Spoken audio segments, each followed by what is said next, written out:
Shalom, selamat malam Bapak Ibu yang diberkati oleh Tuhan. Rabu malam ini kita kembali dalam podcast Renungan Keluarga.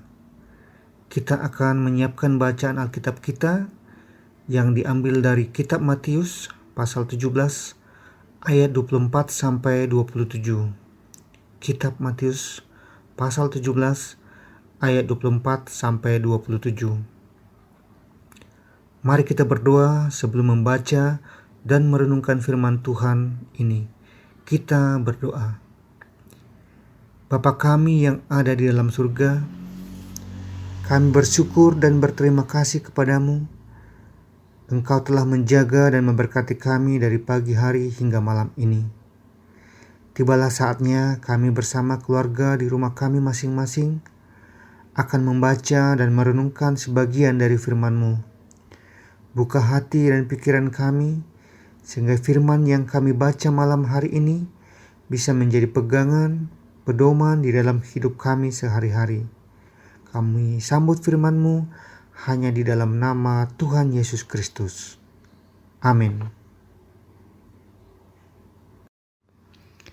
Kitab Matius pasal 17 ayat 24 sampai 27 yang menyatakan, Yesus membayar bea untuk bait Allah. Ketika Yesus dan murid-muridnya tiba di Kapernaum, datanglah pemungut bea bait Allah kepada Petrus dan berkata, "Apakah gurumu tidak membayar bea 2 dirham itu?" Jawabnya, "Memang membayar." Dan ketika Petrus masuk rumah, Yesus mendahulinya dengan pertanyaan, "Apakah pendapatmu, Simon? Dari siapakah raja-raja dunia ini memungut bea dan pajak? Dari rakyatnya atau dari orang asing?" Jawab Petrus, "Dari orang asing." Maka kata Yesus kepadanya, "Jadi bebaslah rakyatnya. Tetapi supaya jangan kita menjadi batu sandungan bagi mereka, pergilah memancing ke danau. Dan ikan pertama yang kau pancing, tangkaplah dan bukalah mulutnya, maka engkau akan menemukan mata uang 4 dirham di dalamnya. Ambillah itu dan bayarlah kepada mereka, bagiku dan bagimu juga." Demikianlah firman Tuhan. Bapak Ibu yang diberkati oleh Tuhan, Kapernaum dan daerah pesisir Danau Galilea merupakan daerah-daerah yang memiliki arti penting bagi pelayanan Tuhan Yesus. Ia memulai pelayanannya dari Kapernaum dan beberapa kali kembali ke Kapernaum.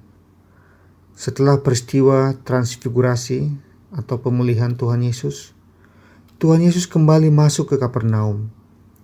Dan di Kapernaum ini, murid Tuhan Yesus yaitu Petrus didatangi oleh petugas bea bait Allah dan ditanyai, "Apakah gurumu tidak membayar bea 2 dirham itu?" Bea atau pajak bait Allah adalah pajak yang dikenakan kepada setiap orang Yahudi dan diberlakukan sejak zaman Musa, yang tujuannya adalah untuk mendukung kebutuhan yang diperlukan di bait Allah.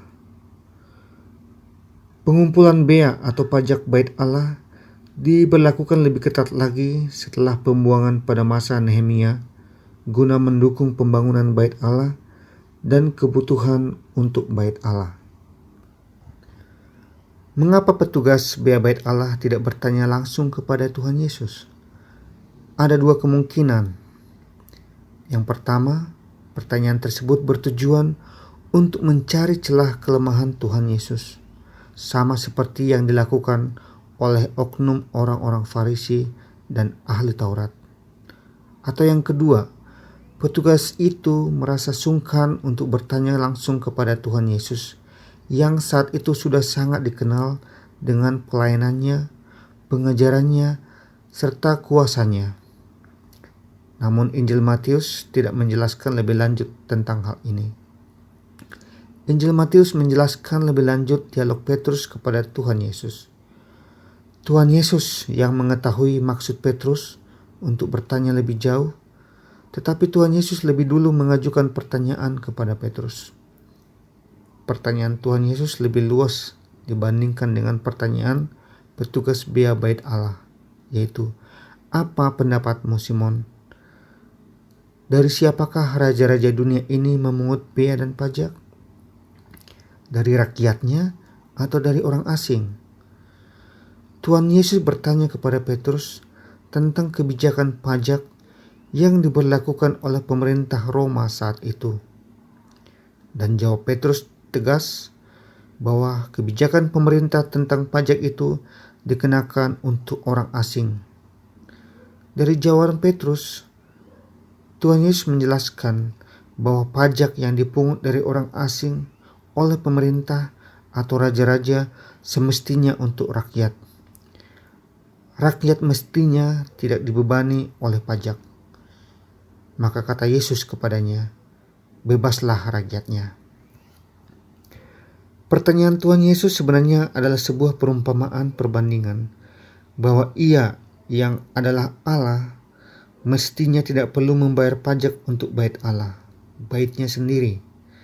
Tetapi Tuhan Yesus mengajar kepada Petrus dan para murid sebuah keteladanan, yaitu memberi contoh dengan membayar pajak atau bea bait Allah. Tuhan Yesus menyatakan keberadaannya. Dia Allah, namun juga mau merendah dan memberikan keteladanan. Bapak Ibu yang diberkati oleh Tuhan Yesus, apa makna dan pesan dari bacaan kitab Matius 17 ayat 24 sampai 27 yang kita baca malam ini? Setidaknya ada 4 yang bisa kita ambil. Yang pertama adalah Tuhan Yesus adalah Allah yang menjadi manusia, ada dan hadir dalam setiap aspek kehidupan kita. Yang kedua, Tuhan Yesus adalah Allah yang menjadi manusia, mengajar, melayani, dan menjawab pergumulan manusia. Yang ketiga, Tuhan Yesus adalah Allah yang menjadi manusia, memelihara tatanan yang ada dan melandasinya dengan pemahaman yang benar. Yang keempat, Tuhan Yesus adalah Allah yang menjadi manusia, kehadirannya menyatakan kebenaran, ketaatan, dan mewujudkan damai sejahtera. Bapak Ibu yang terkasih, kesaksian Injil Matius 17 ayat 24 sampai 27 tegas memperlihatkan kepada kita keteladanan Tuhan Yesus Kristus sekalipun Dia adalah Allah. Dia tetap menunjukkan sikap dan tindakan menghormati tatanan yang ada dan bahkan Ia menjelaskan dengan baik kepada murid-muridnya. Kehadirannya justru memberikan damai sejahtera kepada semua orang melalui sikap dan tindakan yang bijak dan berdampak bagi banyak orang. Bapak Ibu yang terkasih, di masa pandemi COVID-19 ini sangat berdampak khususnya secara ekonomi di kehidupan kita. Banyak yang kehilangan pekerjaan, usaha atau bisnisnya yang menurun, bahkan banyak usaha yang tutup. Ini pun menerpa kita, orang Kristen. Banyak kewajiban kita yang tetap harus kita selesaikan. Sekolah anak kita, kebutuhan rumah tangga kita, listrik, air, tagihan-tagihan bank. Kita tidak bisa lari dari kondisi ini. Kita wajib menyelesaikan semuanya. Kita harus tetap berusaha. Mari atur kembali pengeluaran kita, berhemat. Kita mencari alternatif. Kita harus menjadi orang Kristen yang kreatif. Kita harus menyelesaikan segala tunggakan kita, tagihan-tagihan kita. Kita bisa bernegosiasi dengan koperasi, dengan bank. Kita adalah orang Kristen yang taat, yang juga berpartisipasi memelihara tatanan kehidupan sebagai warga negara, warga masyarakat yang baik. Walau terkadang rasanya mustahil, tetapi yakin, percayalah, dengan tetap berusaha dan berdoa, Tuhan akan menolong kita. Semuanya tentu akan indah pada waktunya. Bapak Ibu yang terkasih di dalam Tuhan Yesus Kristus, di minggu Advent ketiga ini, kita diingatkan untuk menjalani dan mengisi hari-hari kita ke depan dengan sikap dan tindakan yang baik, bijak dan benar, sehingga perayaan dan ibadah Natal tahun ini yang akan kita laksanakan akan menjadi berbeda karena kita merayakan dengan kesungguhan dan kesediaan serta kerendahan hati untuk menyatakan damai sejahtera kepada banyak orang. Selamat menyambut Natal 25 Desember 2020. Selamat menghadirkan Kristus Yesus melalui kesaksian hidup kita yang berdampak bagi semua orang. Amin. Kita berdoa. Bapa kami yang ada di dalam surga, kami telah membaca dan merenungkan sebagian dari firman-Mu.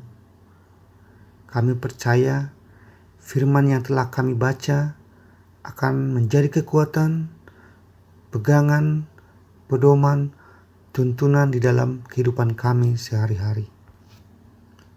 Bapa kami yang baik, firman-Mu pada malam ini menuntut kami untuk senantiasa tetap menunjukkan sikap dan tindakan menghormati tatanan yang ada di negara, bangsa, dan yang ada di lingkungan tempat kami berada, sama seperti yang ditunjukkan oleh Yesus di Kapernaum, sehingga kami bisa memberikan damai sejahtera kepada semua orang melalui sikap dan tindakan kami dimanapun kami berada.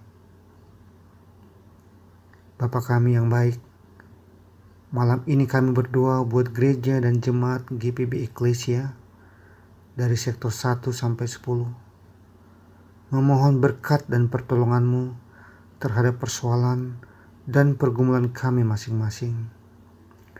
Sembuhkan kami yang sakit, pulihkan kami yang sedih, beri kami semangat ketika kami terpuruk. Di situasi pandemi COVID-19 ini, ada banyak rasa putus asa, pesimistis, dan kekecewaan. Bantu kami ya Bapa, berikan kami semangat, keteguhan, dan keyakinan bahwa keadaan ini akan berlalu dan semuanya akan ceria seperti sedia kala. Kami juga berdoa buat para pendeta kami, Pendeta Antonius Salawane, Pendeta Mince Mulikale, Pendeta Emeritus Yusuf Samperuru, Vikaris, semua penetua, semua diaken, pegawai-pegawai gereja, pelayanan Pelkat, pengurus komisi-komisi, BPPJ, agar selalu dalam penyertaan Tuhan. Berikan kami kesehatan, kekuatan, damai sejahtera, sehingga selalu semangat dalam melayani. Bapa kami yang ada di dalam surga, kami berdoa juga buat bangsa dan negara kami, agar kuat dan tampil dalam menghadapi situasi pandemi Corona 19 ini. Ada banyak penderitaan, kesengsaraan yang dialami bangsa ini. Kuatkan bangsa ini ya Bapa, agar dapat melewatinya dengan baik. Berikan pemimpin kami kesabaran, kekuatan dalam melayani warganya. Kami juga memohon kepadamu ya Bapa, agar obat dan vaksin yang efektif yang berhubungan dengan COVID-19 ini benar-benar ditemukan, sehingga kekhawatiran atau ketakutan kami dapat segera hilang. Bapa kami yang surga, inilah doa dan permohonan kami yang kami sampaikan kepadamu ya Bapa, hanya di dalam nama anak-Mu Yesus Kristus, Tuhan dan Juru Selamat kami. Amin.